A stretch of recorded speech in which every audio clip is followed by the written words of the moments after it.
Hello, everyone. Welcome into today's presentation, Managing Workplace Conflict, Turn Tension into Productive Outcomes, presented by our Head of Leadership Growth here at Educate 360, Dr. Jay Pugh.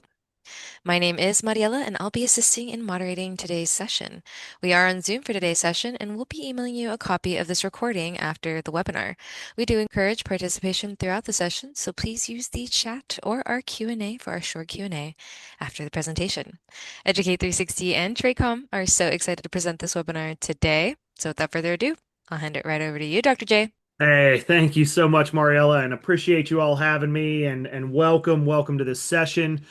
For those that may not know, as it was mentioned, I'm our head of leadership growth with Educate 360. I've been in this space almost 20 years. I love the way that human engagement ties to social styles and the way that we truly observe other people's behavior. It really answers the question of, does perception equal reality? I think that's one of the coolest things that I've really enjoyed about social styles and learning it over the years is really understanding that where other assessments we do the self-perception component, it doesn't necessarily answer of how we are actually perceived. And so I can't wait to spend this half hour with you and kind of talk to you about the way conflict arises with certain things and how we approach that and how we navigate some of these things. And then we're going to talk about sort of some next steps afterward.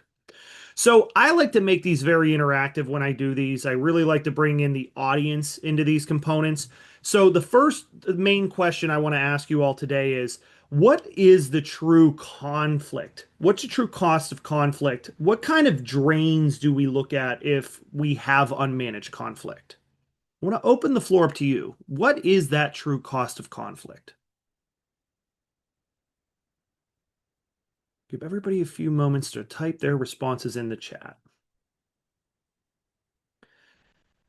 Yep. And I see things going to hosts and panelists. Just in case, if you do want to change that at the bottom from host and panelists to everyone, everyone will be able to see it because I think there's amazing ideas. I love what Eddie said, which was diminished morale, right? We do see diminished morale.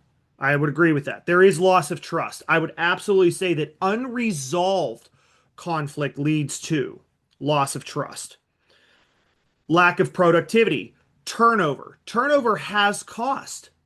Now, if there's no empathy, we create a toxic work environment. We can't trust each other.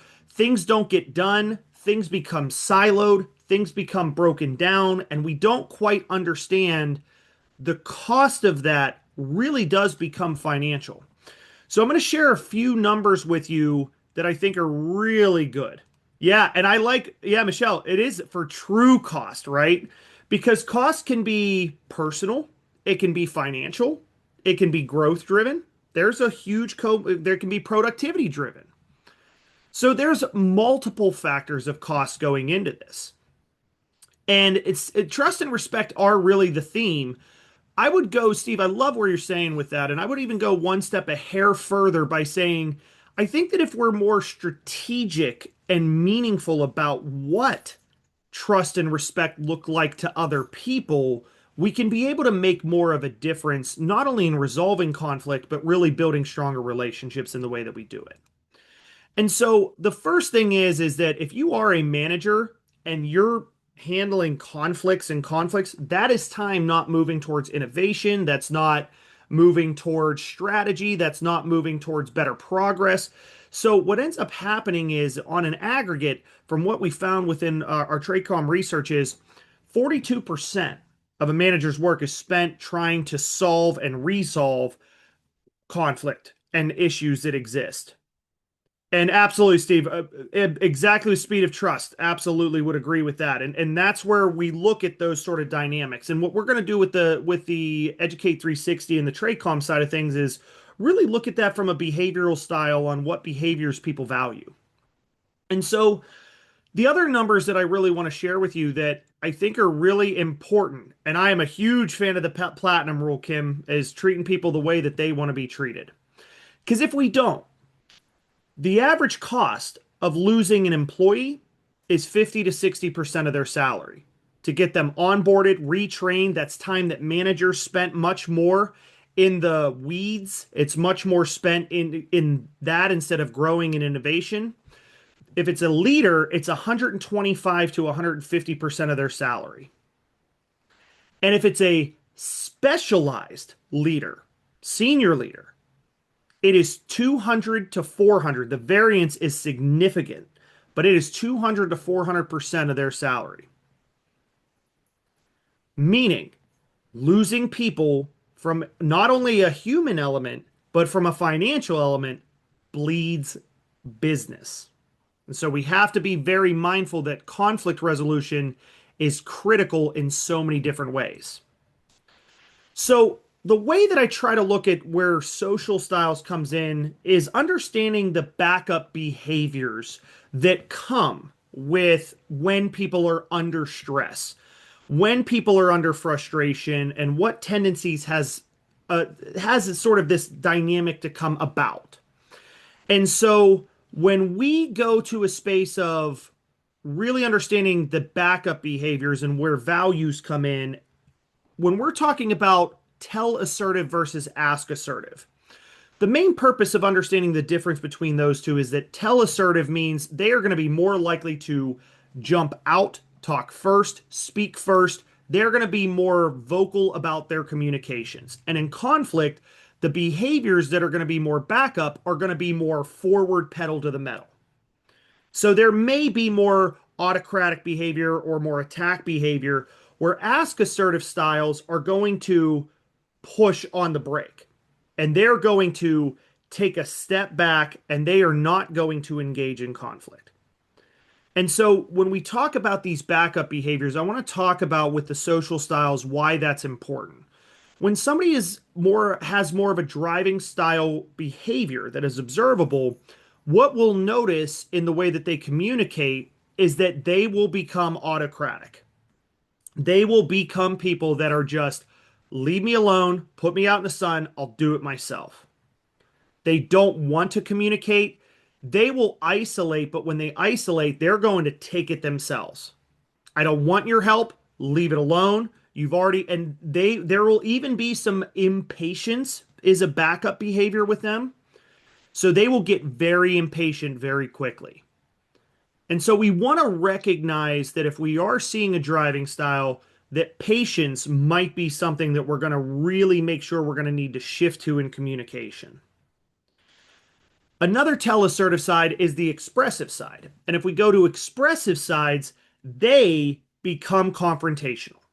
They really, truly value the larger picture and camaraderie and not just being liked. It's not, to me, it's not only being liked, but it's making sure that everybody is getting along. And if people aren't getting along and they themselves feel like they're not being heard or understood, they attack.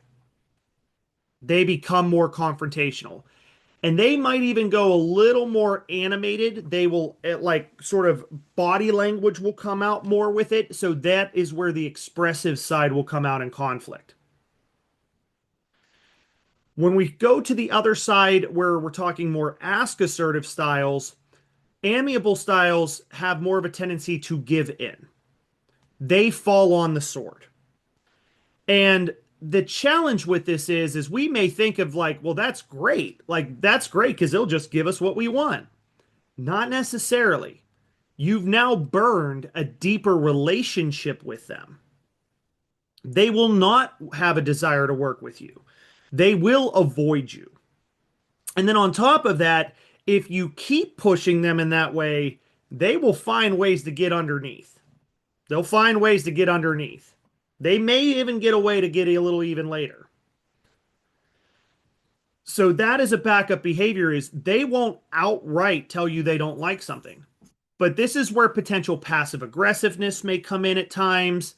They have this ability to say, nothing's wrong. No, we're good. We're fine. And then you know it's not fine. And I will tell you that I know I have married an amiable style, and I am more of a driving style myself. And I can't tell you how accurate these assessments are because when my wife is frustrated, it is very much a everything's fine. And I know, guess what? It's not fine. It is not fine indeed.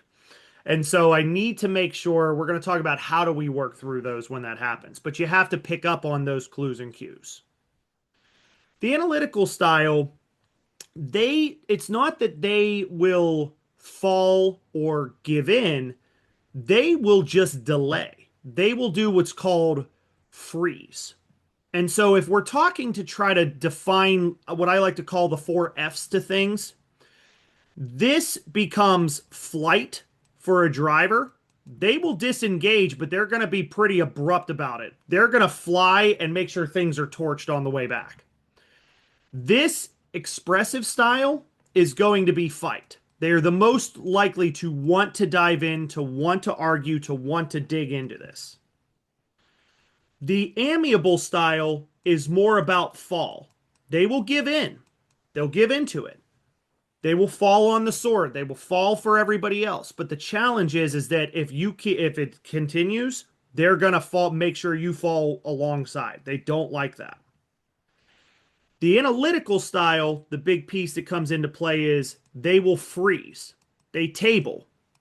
They are not going to be a group that is going to be rushed. They do not want to be pushed or pressured into urgency. So they will defend their position. Their position is we don't have enough information. We don't have enough data.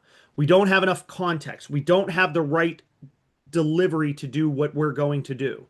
And I'm not comfortable with moving forward until we do this. And until we do, I'm going to withdraw from this. So I want to specify this to make sure that when you're watching conflict happen, which one of sort of these four F's or these sort of styles do you see happen? That's the first thing I really like to pay attention to. Those are the backup behaviors that come into play.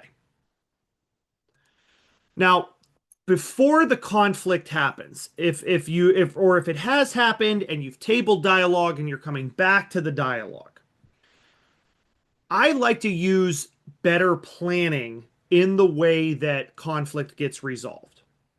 The first thing that I truly like to do is I like to choose the right time and space for dialogue.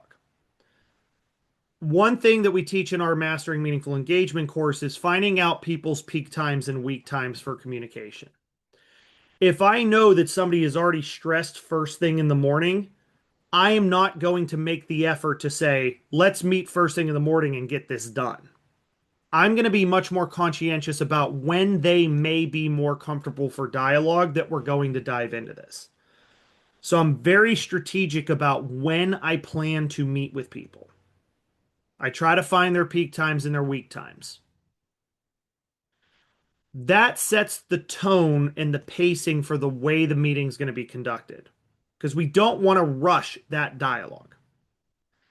The second piece, and this part I'm putting a star and it's bolded for a reason, is I really try to identify what is my observable social style and what are theirs. What is their observable behavior?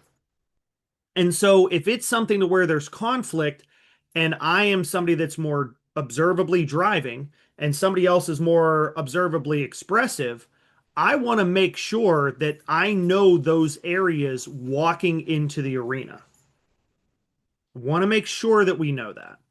And the reason why is because it's going to shape the way that I'm going to communicate.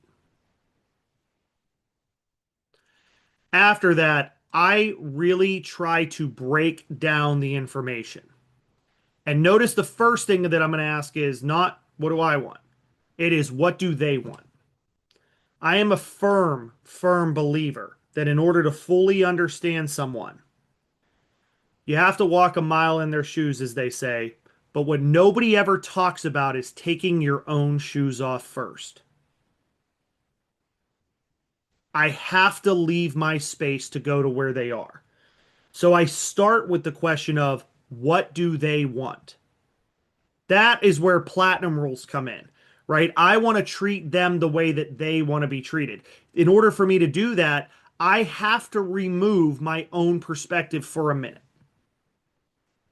Then once I do that, I can now go to what do I want? Okay, well, how does that align to what I want and where is the miss? Then one of my favorite questions to follow up on is what do we want? Where can we align?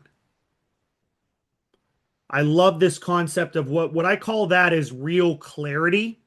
We think clarity is just explaining things to people, and it couldn't be further from the truth. Clarity is your ability to fully create mutual alignment. So understanding what do we want becomes a huge component in the way that we create dialogue.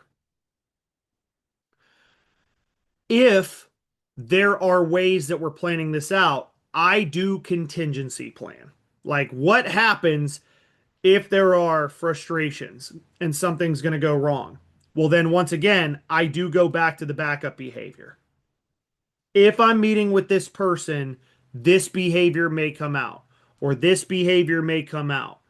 So I am mindful of that of I need to be ready for the backup behavior if that's going to be the case. If it's a driving style, they may hit the eject button, go, you know what? This isn't even worth my time. Don't bother. They may go there. And I need to be ready to know how do I approach that. As I mentioned, one of the key things that I always try to do is I seek their WIFM. Their WIFM. Anybody know in the chat what is WIFM? Give everybody a moment. WIFM. WIIFM. That's it. I love it. That's it. What's in it for me? What's in it for me? I really do try when I meet with people to go, what is in it for them? What's in it for them? What are they getting out of this? What do they hope to get out of this? Am I really understanding what the lens looks like from their position? One of my favorite statements that I really love to use is whenever I ask two people that are in conflict with each other, and I'm not involved in it, but I might be mediating it, is they go, well, so and so is doing this and this and this. And I say, why do you think that is? And their first reaction will not be from that other person's lens. They'll go to their own lens and be like, well, they're just this. They're just irritable or they're just, impatient. And I would say, my favorite line is, would they say that about themselves? It always level sets back to lenses. And that's where I try to take people. So that's how I try to prepare in advance to look for those certain things. What are their styles? What's the time and place? When do they prefer to talk versus when don't they prefer to talk? What do they want? What do I want? What do we want? What backup styles may come out of play? From here, one thing that I really try to do that's really important is I try to build in the dialogue that once we are in the moment, you versus me doesn't exist. It's not a space that exists anymore. Every dialogue is us versus the opportunity. And that means, and I'll give an example, Mariella could be very upset with me, and she might go, Jay, I think this idea is dumb. Well, oh no. She might even say, brace yourself. And I know she would never say this in a million years, but she might go, I think you're dumb. She would never say that. But even if that was the case, my view goes to look at this from a perspective of shifting the mindset, controlling my own backup behavior, and saying, okay, obviously we missed something along the way that has led to this communication. So if we've missed something here, I want to see a way that we move forward with this. How do we work through what this issue looks like? What did we miss? And it becomes a lot more we dialogue because there is mutual accountability and we're going to create mutual respect to the dialogue. The other thing that this does, though, is it doesn't pin one person as a problem. You're now attacking the issue, not the person. As I mentioned, make sure that you stay in the moment with the recognition of their style and backup behavior and look for ways to acknowledge and work through it. One thing that I really love to do is I'm a huge fan of enquiry with an E. And then I'll mirror to show full understanding. And so what this looks like is there's a lot of enquiry phrases out there. I'll give you a few. Help me understand, tell me more, talk to me, explain it to me. What does that look like to you? Walk me through it. You're using an inquiry phrase to try to open people up and not coming from a place of investigation or defense. You want to make sure that you're giving yourself the room to have people be heard. Once they're heard, you can't just move forward from there. You have to mirror it back to them. Yeah, and it's mirroring is not mimicking. So if somebody is frustrated and say, for instance, Mariella thinks that I am dumb because I didn't listen to her ideas for upcoming webinars that we're going to deliver in Q4. Well, I need to make sure and say, hey, I might have missed something. I want to make sure that we're moving in a direction that's forward. Help me understand what I'm really missing here. And there may be frustration. It may be, well, you didn't listen to any of the ideas I presented, and you didn't give any sort of understanding on this, and you didn't work through this. And I go, okay. So what it really sounds like is you put in a lot of work into this, and I probably didn't give it the time it really deserved. And moving forward, it sounds like, and correct me if I'm wrong, and this is my favorite phrase, please use the secret sauce. When you're trying to mirror and align with them, give yourself the out to be wrong. Give yourself this out. Because if you are wrong, they'll re explain it to you. Correct me if I'm wrong. It sounds like, number one, I might not have been hearing you. And moving forward, we want to make sure that we are aligning on the way we're going to communicate moving forward. It shouldn't just be an autocratic decision. Is that fair to say? And that's when you start working through the conflict. I'm a huge fan of enquiry and mirroring and creating an arena where it's a we space and not a me versus you space. That's how we navigate that conflict. And like I said, we have courses on that with constructive conflict management and navigating difficult conversations depending on the approaches.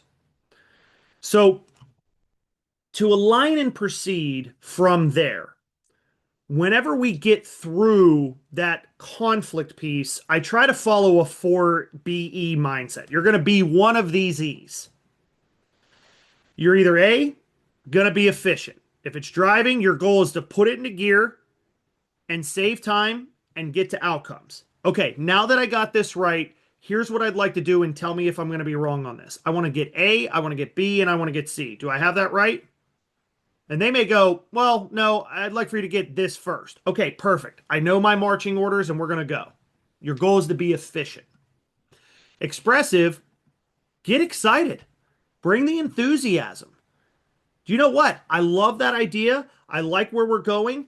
I really like where we're bringing this in. Let's refocus to how we get there, but I really like where we're getting. I like where we're moving with this. Amiable, be empathetic. I confirm genuine commitment. I actually bring in true appreciation. Hey, listen, I know this wasn't easy. I am really glad you brought this to me. I know it's not easy to have these dialogues, but I really am appreciative that you brought it. And moving forward, I am going to be more considerate. Be empathetic. Analytical, be exact. Be precise. Put it in writing. Okay, just to make sure I have this correct, I'm going to make sure that I document this. We're going to have this in a summary, and I'm going to send this over to you probably before noon. And then if you want to verify and make sure I'm not missing anything, I'd love to have that as a look over. Be exact. So that's one of the 4 E's that I really like to get to.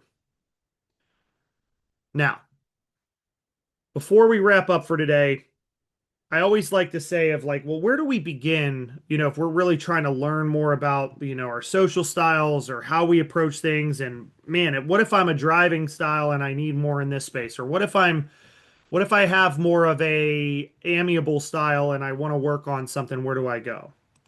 Well, this is where I want to try to look for new ways to learn and adapt.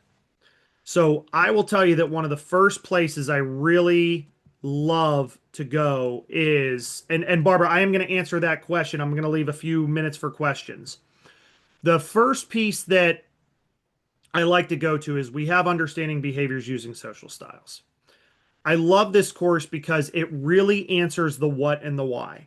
What are observable behaviors? What are our perceptions of ourselves? Why does it matter in the way that we communicate? What are our backup behaviors we have to be mindful of?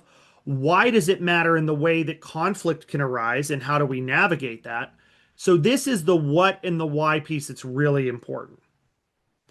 After that, what I really love is we get further into versatility. So we talk about versatility in this understanding behaviors using social styles, which is learning, hey, where are we in our ability to adapt on a couple different levels, whether it's presentation or competence or feedback.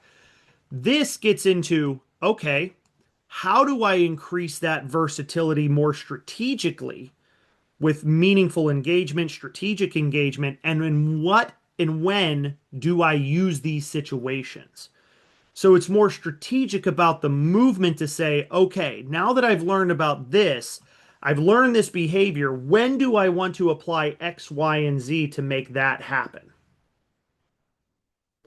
So these two I love as a power combo to say, learn what and why your styles are the way they are, learn where the observable behavior is so critical, and then learn how we increase and move that versatility needle to grow in those capacities. From there, if you are learning and saying, well, look, I know that I'm leaning more driving style, then we want to move more towards behavioral EQ. I'm a huge fan of learning on the EQ side of things. We also want to focus more intent on building better work relationships. If we're more expressive, we want to go to more logic. We want to go a little bit more fact focused. So we're going to go to things like thinking with critical insight and business acumen for leaders. For the amiable style, we want them to be more assertive. We want them to start standing up and having the tough talks and leaning into that. And so we have mastering positive assertiveness, and we have that with social style, and we have navigating difficult conversations. And then the analytical style, I'm a huge fan of what I like to call selling the sizzle. It's great that they like the steak precise, but you gotta sell the sizzle. So we bring in things like influencing without authority. I love adaptive mindset for resilience, which means like how do we move and how do we make sure that that adaptive mindset is always on motion to be more agile in our approaches.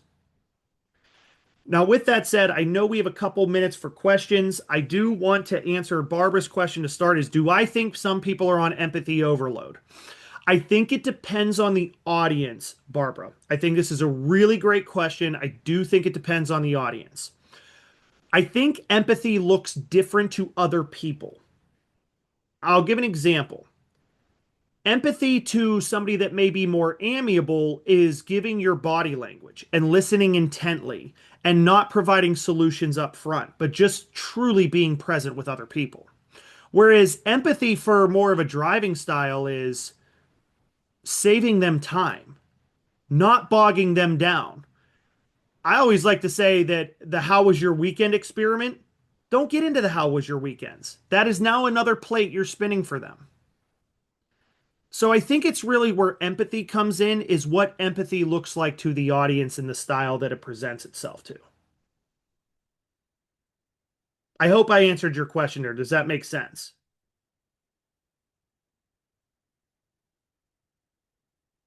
Perfect. Perfect. Other questions? Other questions? I want to open up the floor. I want to make sure, and if we are over a minute or two, I know it's a 30-minute session. I know I normally do an hour, but I want to make sure that if we are over a couple minutes, I want to make sure I give you that time that's meaningful. Hey, Jake, I'll go ahead and give our audience a sec to drop in a question. I did see a question here from Kim. We actually send out these sessions to the entire Educate 360 audience and both facilitators and social styles, TRACOM audiences. I hope that answers that question. So if it doesn't, please go ahead and throw something in the chat for sure. We did get a couple more questions Great. coming in. Thank you so much, everyone, for dropping these in the chat. How much of behavior attributes to conflict than one's motivators? It's a great question, Georgia. I really think that when we talk about motivators, motivators is what gets us to move forward. I think behavior is more innate in the way that we move. And I think when we talk about behavior, there's more characteristics that go into things, whereas motivators can be both intrinsic and extrinsic. So for me, I think behavior has a little bit more of an impact. I think it's because it's a little bit more ingrained. It can be based on the way that we're raised. It can be based on our culture, based on our culture. We have a navigator tool that goes all the way over through, with China and not, with Germany, and there can be different cultural components that go into it. So I think that's why the behavior may have a little bit more of an effect to than motivators. I think motivators has a different place for a different space. Excellent. Thanks so much for hanging out with us, by the way, everyone. Really Yeah. appreciate the engagement. I know we're a little over, but there's some really awesome questions coming in. One from Steve. What is the approach during the first 30 to 60 days to analyze your new staff's personal and social styles? Yes. So I'm a huge, that's where this goes to. Like I said, I'm a big fan that if you are going to go through the social styles, I think having something workshop related, really getting a composite report that knows exactly where people sit, I think is going to be a huge piece because that's going to help you set the level ground. I do think that having those, and we're doing that with a lot of groups, is that they will get their assessment results and then they will typically do 2 days of a workshop, and it's not consecutive. They may do one day, one week, and then another day, give some time, some digestion. Maybe a month later, they'll do this course. But the beauty of this is they will practice what's in between to start working on those versatility components to grow. So that is where it goes into. That's typically where the 30 to 60 days go into play. Excellent. Alrighty, we got a couple more pieces of feedback and one more question from here from Michelle. Best way to de-escalate. Best way to de-escalate. So I would say once again, when we talk about de-escalation, that goes back to this slide right here. When the tensions rises mid-conversation, this is where you want to go. Your brain needs to move that it is not me versus you. We have a tendency to want to personalize this, and we can't. We can't. We have to make it us versus the opportunity. So that is where I would follow this four-step process towards de-escalating the conflict when tensions arise. That would be the approach I would take here. So the us versus the opportunity, recognition of style and backup behavior, enquiry phrases to open them up, and then mirroring to align. Don't forget about that secret sauce too. Every dish needs a secret sauce. I love it. Alrighty. Well, I I think that I was do see one more is how do oh, I get certified with TRACOM? This is a really great question. Please, please, please reach out to Educate 360. We do have people that specialize in this. We have an amazing, amazing sales team. I don't even call them sales because they are just so partner supportive and they are so great at what they do. They've been doing this a long time, and we definitely want to make sure that we can reach out to that. So make sure that we can get your information. And I think that was sent. That if Mariella, if you can share that link, there you go. Please reach out. There's a link there. We do have that. Um, so, and I agree, Steve, maybe next time we'll bring it in for an hour. Like I said, I know that sometimes these can be short, but I really like to make sure that these are impactful as possible. I know we're over by about 4 minutes. I really appreciate the feedback too, that you all love the peak times, week times, gained a few extra nuggets, in there too. So really glad that that mattered. Thanks, thanks on the voice. I'm glad I don't sound like Kermit the Frog today, which is good. But other than that, folks, I just really appreciate you spending the 34 minutes with me on this and making the most of this. But really appreciate your time. alrighty, everyone. Thanks for hanging out. Thanks so much for learning a little bit more today. And we will absolutely catch you on the next one. Check out those links and we'll follow up with a recording in your email so you can take a little peek back if you missed anything. So have a fantastic rest of your day. Have a fantastic weekend, and we'll catch you in the next one. Bye for now.